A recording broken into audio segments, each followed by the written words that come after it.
In today's video, I'm going to teach you how to export Thinkorswim data.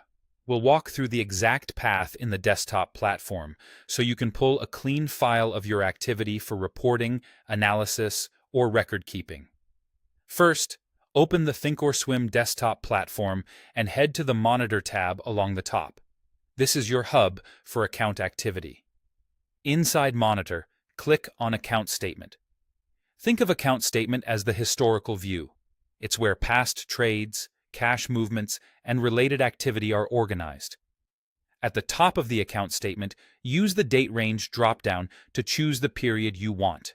You can pick preset options like Year to Date, or switch to a custom range if you need a specific start and end date. If you're pulling a long period with a lot of trades, give the platform a moment to load. Large ranges can take a bit longer. It's a good idea to choose only the span you actually need so the export stays manageable and easier to work with. Next, scroll down to find the section that holds the information you want to export. Trade history focuses on executed orders and fills, while transactions includes broader movements like fees and cash entries.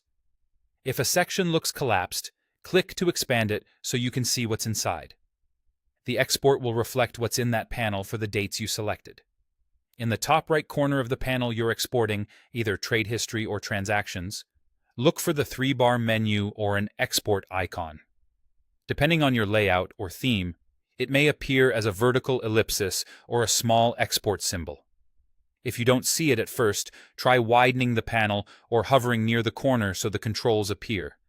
Click that menu and choose Export to File or Export to CSV. CSV is a widely compatible format that opens in most spreadsheet and database tools, and it preserves the columns you see in Thinkorswim.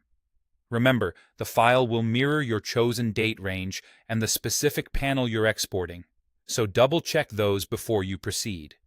When prompted, save the CSV to your computer.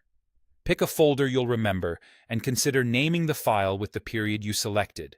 Something like Trade History YTD CSV can make it easy to identify later.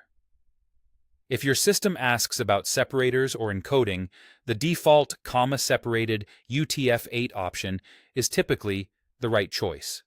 That's all there is to it. By selecting the right date range, choosing the correct panel, and exporting to CSV, you'll have a clean, portable file ready for your records or analysis whenever you need it.